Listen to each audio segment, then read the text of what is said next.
Cycle चलाओ जी भर के, जियो जी भर के। G mart cycle paradise, Hero cycles के ऑथोराइज्ड डीलर, 66 फव्वारा चौक, उज्जैन।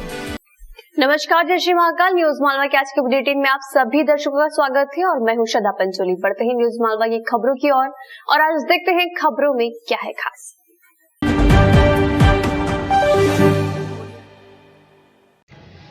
एक दिन में कोरोना संक्रमण के केस ने पिछले अब तक के सारे रिकॉर्ड ध्वस्त कर दिए हैं।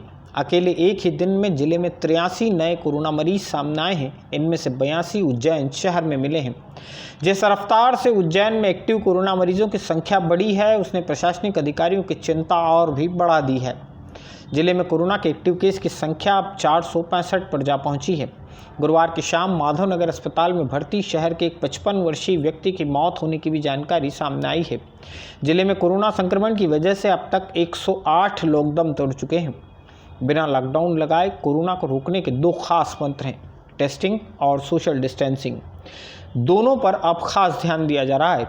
पिछले एक पखवाड़े की तुलना में हमारे जिले में टेस्टिंग 5 गुना तक बढ़ा दी गई है। अब औसत हर रोज़ 1200 टेस्ट किए जाने लगे हैं।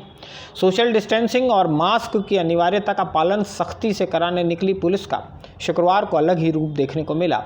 शुक्रवार को शहर के 1 दर्जन से ज़्यादा चौराहों पर सख्ती के साथ मास्क नहीं पहनने वालों के खिलाफ अभियान चलाया गया।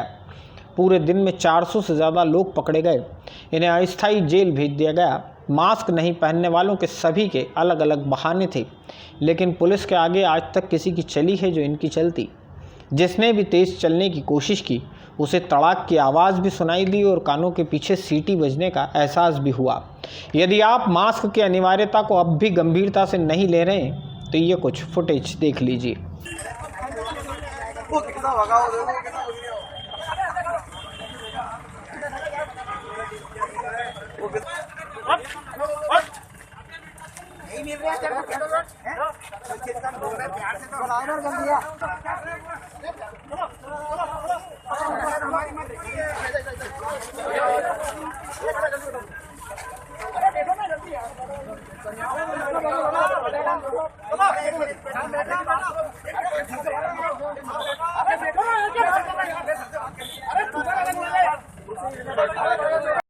उनको यहाँ से खुली जेल के लिए भेजा जा रहा है।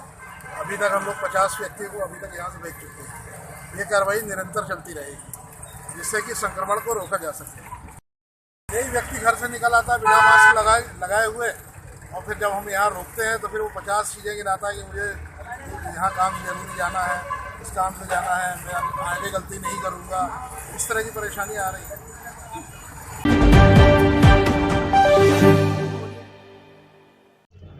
ये तो हुई सख्ती की बात। अब ज़रा लापरवाही के भी कुछ फुटेज देख लीजिए। शुक्रवार की शाम का ये सीन टावर चौक का है।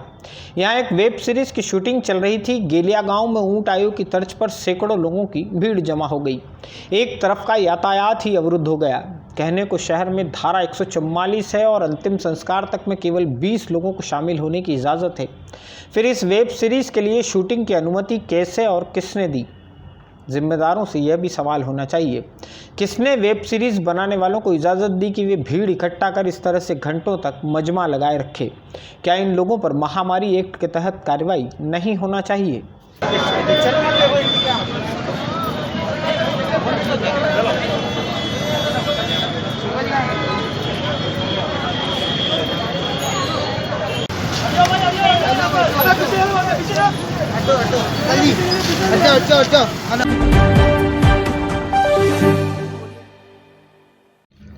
संतराम सिंधी कॉलोनी की झूलेलाल बेकरी वाली बिल्डिंग में शुक्रवार दोपहर एक ऐसा हादसा हुआ जिसने पुलिस के अधिकारियों के साथ ही हर उस शख्स को झकझोर दिया जिसे इस हादसे की जानकारी लगी।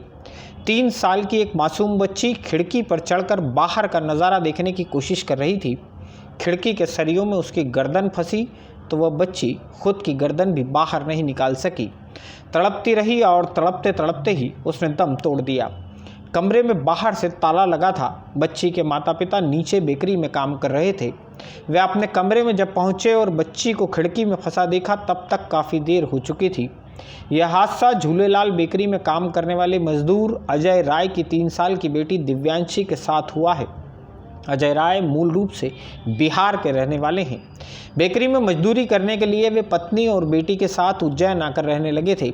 दिव्यांशी की मौत के बाद इस घटनाक्रम को छुपाने की भी कोशिश हुई। अजय राय और उनके परिचित लोग बच्ची की मौत के बाद चुपचाप उसका शव मैजिक में अंतिम संस्कार के लिए ले जाने लगे थे। इसी बीच नीलगंगा पुलिस को मामले की सूचना मिल गई।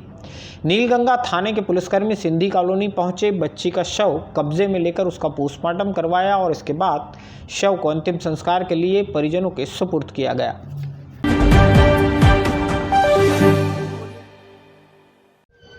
महाकालेश्वर मंदिर के विस्तार और सौंदर्यीकरण के कार्य के दौरान गुरुवार की शाम मंदिर परिसर में स्थित बाबा बाल हनुमान का सभा मंडप और निवेद्य कक्ष तोड़ दिया गया। प्रशासन की इस कार्रवाई से बाल हनुमान मंदिर के प्रति आस्था रखने वाले लोगों में गुस्सा है। गुरुवार की शाम विकास प्राधिकरण के सीईओ सुजान सिंह रावत, मंदिर प्रबंध समिति के सहायक प्रशासक मूलचंद जौनवाल और पूर्णिमा सिंह ही मशीनों को लेकर पहुंचे और बाल हनुमान मंदिर के बाहर बना सभा मंडप और निवेद्य कक्ष तोड़वा दिया। शुक्रवार को इससे आगे वीरभद्र अखाड़े के आसपास हुए निर्माण को भी तोड़ने की कार्रवाई शुरू होना थी। वीरभद्र अखाड़े से जुड़े लोगों ने भी इस पर अपना विरोध जताया।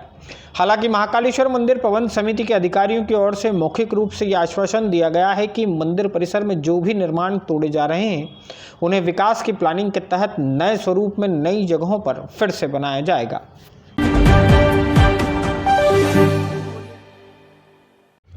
स्मार्ट सिटी प्रोजेक्ट के तहत महाकालेश्वर मंदिर परिक्षेत्र में जारी विकास कार्यों का अवलोकन करने के लिए केंद्रीय शहरी विकास मंत्रालय के सचिव दयाशंकर मिश्रा शुक्रवार को उज्जैन आए।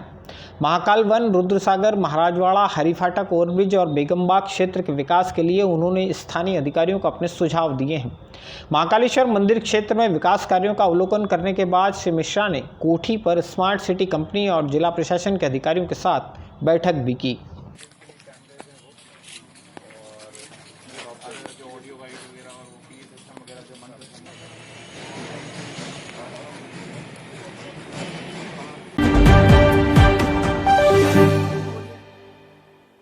न्यूज मालवा के आज के बुलेटिन में फिलहाल इतना ही। न्यूज मालवा को लाइक और शेयर करना ना भूलें, साथ ही अपने सुझाव को कमेंट बॉक्स में भी जरूर लिखें।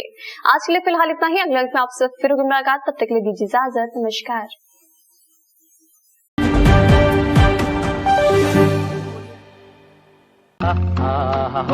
वाह, ताजगी का दूसरा नाम फेमस गोल्ड टी।